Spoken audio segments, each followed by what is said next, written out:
Palliative care, ये सुन के कई बार बहुत सारे लोग डर जाते हैं। क्योंकि सबके लिए जब हम पैलिएटिव केयर बोलते हैं तो इसका मतलब ये होता है कि आगे इलाज नहीं चलेगा, ऐसा सबको लगता है। आ, पर मैं आपको आगे के स्लाइड्स में, आगे के इस लेक्चर में हम ये डिस्कस करेंगे, ये बताएंगे कि ऐसा नहीं है। जो पैलिएटिव केयर अभी, लंग कैंसर की जब हम बात करें तो लंग कैंसर में जो है बहुत सारे तकलीफ होते हैं, लक्षण होते हैं। जैसे बहुत ज्यादा दर्द करना, जब बीमारी थोड़ा बढ़ जाता है और कहीं और फैल जाता है, जिसे हम स्टेज 4 कैंसर बोलते हैं। फेफड़ों से अगर वो फैल के हड्डियों में गया है, उस समय में हड्डी का दर्द बहुत ज्यादा होता है। और हमें मालूम है कि वो दर्द बहुत सीवियर होता है, बहुत तेज होता है, और अक्सर उस दर्द को सहना मुश्किल हो जाता है। तो ये एक बीमारी बढ़ने का लक्षण होता है। या फिर बहुत ज्यादा खांसी होना। अक्सर लंग कैंसर दर्द और खांसी के वजह से ही पता चलता है कि ये, चलो क्या ये शायद कैंसर हो सकता है, और फिर आपका डॉक्टर सीटी स्कैन या एमआरआई करवाएगा। तो खांसी भी एक बहुत बड़ी लक्षण है फेफड़ों के कैंसर की। खांसी में खून आ सकता है, इतना खांस सकते हैं कि पसलियां दर्द करने लग जाती है। कमजोरी बहुत ज्यादा होती है, वजन कम होता है। कई बार ऐसा होता है कि जब बीमारी थोड़ा बढ़ जाता है या फिर फेफड़ों के बीच में पानी भर जाता है, तो उसमें हमें सांस लेने में दिक्कत भी हो सकती है। तो इतने सारे जब लक्षण होते हैं बीमारी के, तो बीमारी का इलाज जब चल रहा होता है तो साथ साथ ये लक्षणों का भी इलाज करना बहुत जरूरी हो जाता है। क्योंकि अगर हम इनका इलाज नहीं करें तो पेशेंट या इंसान की जो गुणवत्ता है, जिसे हम क्वालिटी ऑफ लाइफ बोलते हैं, वो हम सुधार नहीं पाएंगे। सिर्फ बीमारी का इलाज करते करते अगर हम तकलीफों का इलाज नहीं करेंगे तो जो इलाज हम कर रहे हैं बीमारी का, उसका भी उतना फायदा नजर नहीं आएगा। तो बीमारी के इलाज के साथ साथ भी दर्द और तकलीफ का इलाज कर सकते हैं। ये जो दर्द और तकलीफ का इलाज होता है, ये पैलिएटिव केयर में किया जाता है।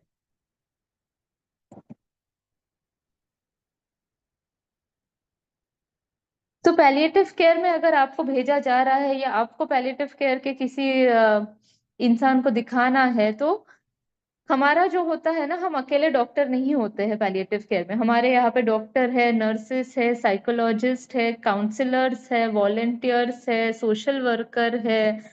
कई बार हमारे यहाँ पे ही फिजियोथेरेपिस्ट भी होता है, स्पीच स्पीच स्वॉलोइंग थेरेपिस्ट होता है, ऑक्यूपेशनल थेरेपिस्ट होता है। तो हम है ना एक टीम जैसा काम करते हैं, ताकि हम एक साथ, जब पेशेंट हमारे पास होता है तो एक ही जगह पे उसे हम ये सारी सुविधाएं प्रोवाइड कर सकते हैं, उसकी मदद एक साथ मिल के कर सकते हैं। क्योंकि सो हम क्या क्या कर सकते हैं, एक तो हम उनका दर्द और तकलीफ का इलाज कर सकते हैं। हम आपसे, आपके परिवार वालों से खुल के बात कर सकते हैं कि पेशेंट को क्या हो रहा है, बीमारी क्या है, बीमारी का मतलब क्या है, उन तकलीफों का मतलब क्या है, ये डॉक्टर बात कर। Shamli, I am sorry to interrupt. Yes ma'am. आपका प्रेजेंटेशन नहीं आ रहा है, ब्लैंक स्क्रीन है। Okay, I will reshare it. जी। मैम कब से ब्लैंक हुआ है? वो जो आपने जो पहला स्क्रीन दिखाया था, पहला जो आपका स्लाइड था। स्लाइड था, पहला स्लाइड था, उसके बाद ब्लैंक आ रहा है। अभी दिख रहा है मैम? नहीं दिख रहा है डॉक्टर शामली, आई थिंक एक बार स्टॉप करके फिर से रीशेयर करेंगे। वंदना जी, आई कैन सी प्रेजेंटेशन तो दिख रहा है। यस यस दिख रहा है। दिख रहा है, ओके। हम्म, अब बाकी सबको भी दिख रहा है? अभी मैम, इज इट अभी अभी? यस यस जी इट इज जी इट क्या is benefits of palliative care पे है स्लाइड? यस जी। Yes. Benefit of palliative care, लेकिन आपका वीडियो ऑन कीजिए क्योंकि इट इज लाइव ना, बाकी लोग नहीं। ओके। Thank okay. ओके। सो जैसे हम बता रहे थे कि ये एक टीम वर्क है जो हमारे डिपार्टमेंट में किया जाता है, कि सब मिलके काम करते हैं। क्योंकि हमें पता है कि जब कोई तकलीफ होता है तो वो सिर्फ शारीरिक तकलीफ नहीं होता है। अगर दर्द हो रहा है तो दर्द कई बार सिर्फ शारीरिक नहीं होता है। दर्द में एक प्रकार है, जैसे हम कहते हैं टोटल पेन, जो हम आगे थोड़ा और बात करेंगे उस बारे में, कि दर्द सिर्फ शारीरिक नहीं होता है, दर्द मानसिक भी हो सकता है। दर्द में कई बार ऐसा होता है कि मेरे परिवार वालों का क्या होगा, मेरे बच्चों का क्या होगा, वो सोच के हमारा जो दर्द और तकलीफ है वो बढ़ जाता है। या फिर मेरे वजह से घर वालों को तकलीफ हो रहा है, मेरी वजह से पैसे घर वालों के जा रहे हैं इलाज में, रहने में, खाने में, तो उसकी वजह से जो फाइनेंशियल तकलीफ हो रहा है उसकी वजह से दर्द बढ़ सकता है।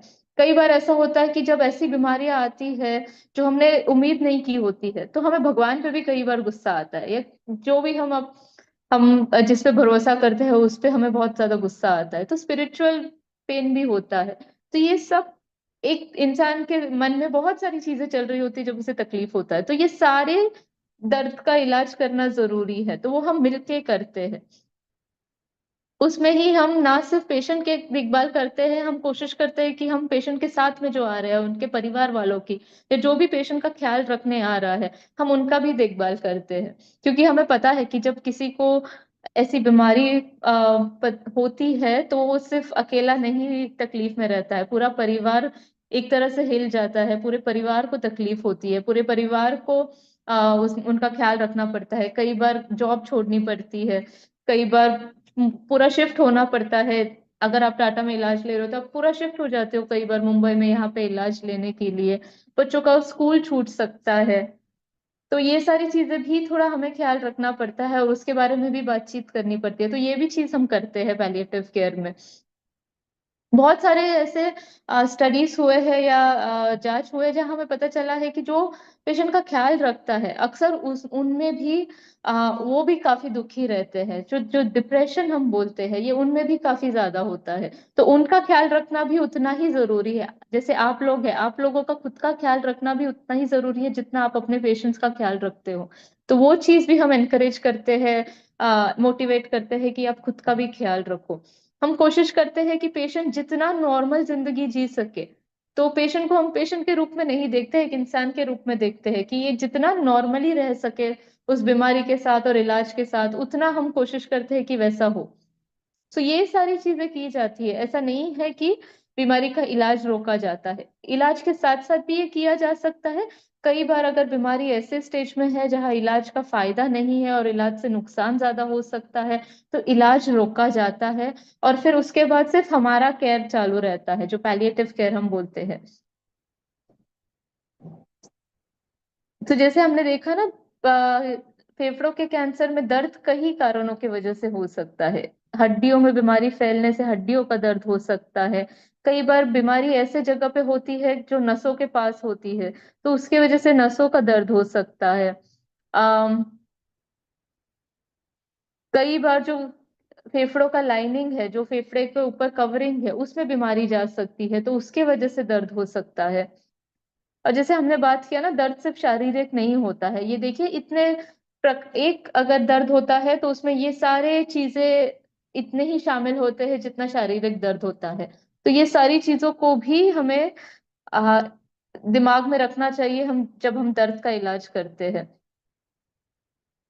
अब जब हम दवाइयों की बात करें तो ये कॉमन दवाइयां है जो हम दर्द के लिए ले सकते हैं। अगर हल्का सा दर्द है तो एसिटामिनोफेन जैसे पैरासिटामोल जो होता है, जो हम क्रोसिन या डोलो लेते हैं, तो इससे हम नॉर्मली शुरुआत करते हैं। अब थोड़ा दर्द अगर ज्यादा हो रहा है या हड्डियों का दर्द है तो उसमें कॉम्बिफ्लेम या डाइक्लोफेनाक, जो हम जिसका जेल भी हमें मिलता है, तो ऐसी चीजें हम यूज करते हैं जिसे हम एनसेड बोलते हैं।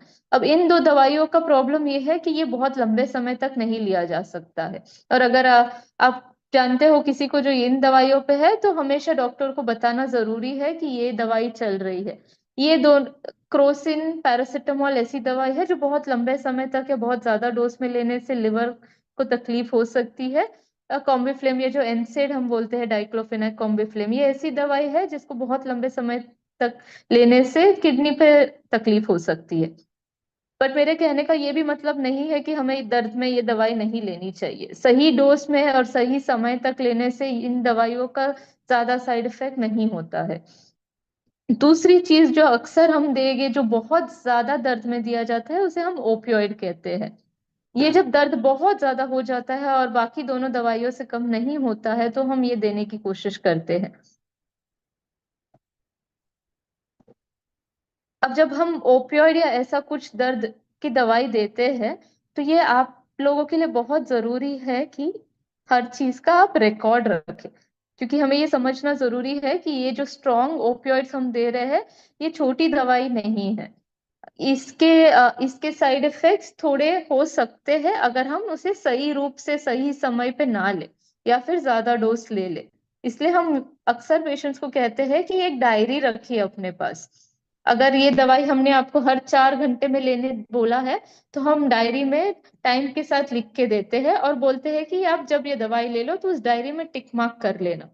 या फिर अगर आप एक्स्ट्रा डोज ले रहे हो तो कितने बजे लिया है ये उस डायरी में लिखना, और जब आप वापस हमें दिखाने आओगे तो वो डायरी साथ में लेकर आना, ताकि हमें पता चले कि कितनी दवाई की जरूरत है, कितना एक्स्ट्रा दवाई लेना पड़ रहा है, कोई साइड इफेक्ट तो नहीं हो रहा है। और उस डायरी में ये भी लिखना कि दर्द किस प्रकार का हो रहा है, क्योंकि दर्द बहुत सारे प्रकार के होते हैं और उसके इलाज उस हिसाब से बदलते रहते हैं। हड्डी के दर्द के लिए अलग दवाई है, फेफड़ों के दर्द के लिए अलग दवाई है, दांत के दर्द के लिए अलग दवाई है, पेट के दर्द के लिए अलग दवाई है। तो दर्द किस प्रकार का है, कहाँ है, ये लिखना और हमें बताना बहुत जरूरी है ताकि हम सही दवाई दे सके और उन दवाइयों का आपको साइड इफेक्ट भी ना हो। अम, अगर कोई दवाई आपको कुछ समय तक ली जाने कही है तो वो उतनी ही समय तक ली जानी चाहिए। अगर आपको आराम मिल रहा है और आपको लग रहा है कि वो दवाई हम ज्यादा समय तक लेना चाहते हैं तो डॉक्टर को बताइए, क्योंकि कुछ दवाइयां ऐसी है जो हम बहुत लंबे समय तक नहीं ले सकते हैं। इसलिए वो 5 दिन, 7 दिन, 10 दिन, 15 दिन उतना ही लेने कहते हैं। तो ये बहुत जरूरी है कि आप डॉक्टर को बताना कि अगर उस दवाई से आपको आराम हो या और आप वो ज्यादा लेना चाहते हैं। अगर वो आप नहीं ले सकते तो डॉक्टर आपको क्लियरली बताएगा कि नहीं लेना है।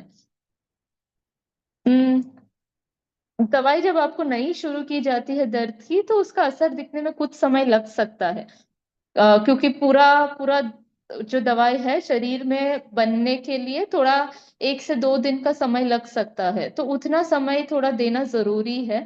क्योंकि अगर हम जल्दी जल्दी में दवाई बदले या जल्दी जल्दी में बहुत सारा दवाई एक साथ दे दे तो साइड इफेक्ट्स हो सकते हैं। इसलिए हम धीरे धीरे दवाई का डोज बढ़ाते हैं या बदलते हैं, तो थोड़ा समय दीजिए दर्द का दवाई असर होने में।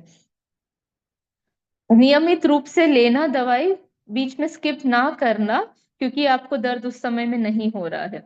ये जो दवाइयां है ये शरीर में जाके आपके शरीर में या खून में जाके दवाई का एक लेवल बनाती है। तो वो लेवल अगर पूरे समय तक बना रहे तो आपको पूरे समय तक आराम मिल जाता है। अगर आपने एक डोज स्किप कर लिया बीच में तो खून में उस दवाई का लेवल कम हो जाता है, और जब फिर दर्द आपको वापस आता है तो वो बहुत ज्यादा होता है, तो वो स्किप करना दवाई सही बात नहीं रहेगी। तो जो डोज आपको बताया है उसी डोज पे लेना सही रहेगा, अनलेस आपको डॉक्टर बोलते हैं कि अगर आपको दर्द नहीं है तो आप ये दवाई स्किप कर सकते हो, तो बात अलग है, तो वो अलग प्रकार की दवाई होगी। वरना दवाई का डोज स्किप नहीं करना चाहिए। ये जो हम स्ट्रॉन्ग दवाई दे रहे हैं या कोई भी दर्द की दवाई दे रहे हैं तो उसमें कब्जियत बहुत कॉमन है, कॉन्स्टिपेशन बहुत कॉमन है। तो अक्सर आपको पेट साफ करने का सिरप साथ में दिया ही जाएगा। अगर आपको वो सिरप दिया है और आपको कब्जियत हो रही है तो वो लेना ही है, क्योंकि हम भी समझते हैं कि कब्जियत से ज्यादा तकलीफ होती है। तो कई पेशेंट्स ऐसे होते हैं जो बोलते हैं कि दर्द सहा जाएगा बट कब्ज नहीं। तो ऐसा है तो वो दवाई आपको साथ में लेना ही है। और जैसे हमने बताया सारे दर्द शारीरिक नहीं होते हैं, तो कई बार हमें ये कोशिश करना है कि हमें अपना ध्यान दूसरी तरफ लेना है। तो अगर आपको टीवी देखना पसंद है या कुछ कलरिंग पसंद है, पेंटिंग पसंद है, सिलाई करना पसंद है, सब्जियां काटना पसंद है, तो अपने पेशेंट को वो करने से ना रोकिए, जिससे उसका ध्यान बदल सकता है। ऐसे कोई चीज हम नहीं कर सकते जिससे तकलीफ बढ़ सकता है। तो अगर उन्हें क्रिकेट खेलना पसंद है या दौड़ना पसंद है तो शायद हम वो सजेस्ट नहीं कर पाएंगे, क्योंकि उससे तकलीफ बढ़ सकती है। पर जो बैठे बैठे कर सकते हैं जिसमें ज्यादा शारीरिक स्ट्रेन ना लगे, जैसे योगा या ध्यान करना या भगवान का जाप करना, जहां भी आपका बिलीफ है उस जाना, मंदिर मस्जिद जहां भी आपको जाना है वहां जाना, तो ये हमें कंटिन्यू रखना है जितना नॉर्मल रह सके उतना। तो ये एक तरीका है जहाँ जिससे हम जो टोटल पेन हम बात कर रहे थे, शारीरिक, मानसिक और स्पिरिचुअल पेन जो है, भगवान पे गुस्सा होने का दर्द और तकलीफ जो है, ये सब हम एक साथ मिलके कम कर सके ताकि शारीरिक दर्द अपने आप कम हो जाए। इसके साथ साथ कई बार ऐसा होता है, जब बीमारी बहुत ज्यादा होती है ना, तो अक्सर वो कहीं फैली होती है। तो जब बीमारी फैलती है ना, तो उसका कॉम्प्लिकेशंस होने का चांस ज्यादा है। जैसे अगर हड्डियों में बीमारी फैली हुई है, तो उसका कुछ कॉम्प्लिकेशंस हो सकता है। तो वो हमें ध्यान देना बहुत जरूरी है, क्योंकि अगर आप जल्दी डॉक्टर को बताओगे ये कॉम्प्लिकेशंस, तो बहुत गंभीर चीजें होने से हम प्रिवेंट कर सकते हैं। जैसे अगर बीमारी हड्डियों में फैली है, रीढ़ की हड्डी में फैली हुई है, और पेशेंट को थोड़ा हाथ पैर सुन्न होने लगता है, तो तुरंत अपने डॉक्टर को बताइए। या कमर दर्द अचानक से बढ़ रहा है और दवाई से कम नहीं हो रहा है, तो तुरंत डॉक्टर को बताइए। या फिर अगर चलते चलते गिर गए, चोट लगी और दर्द बढ़ गया, तो तुरंत बताइए, ऐसे में फ्रैक्चर होने का रिस्क होता है।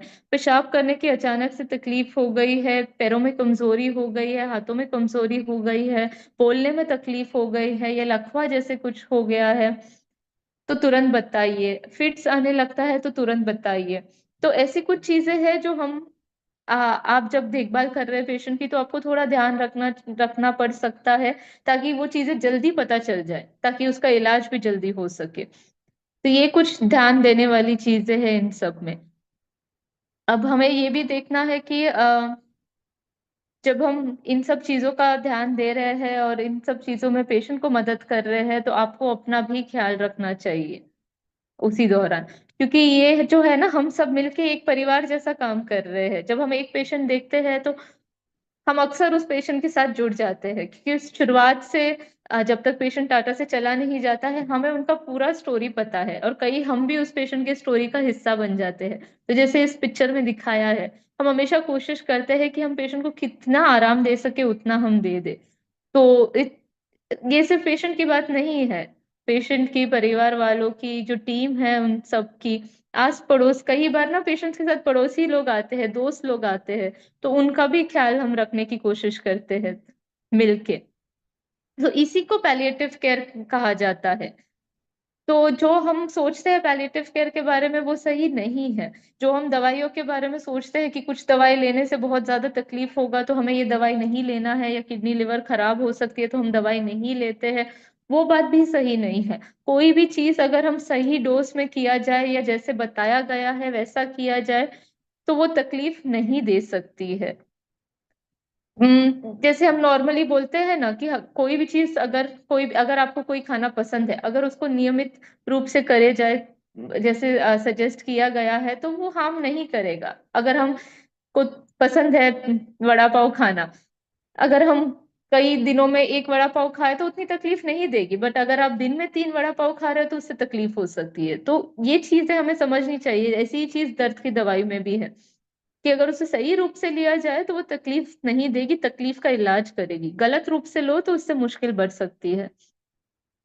ये भी अक्सर कहते हैं कि जो ओपियोइड्स है, ये नशे की दवाई है, तो नशे की दवाई हमें नहीं लेनी है। ये हम अगर लेने लग जाए, तो हमें इसकी आदत हो सकती है।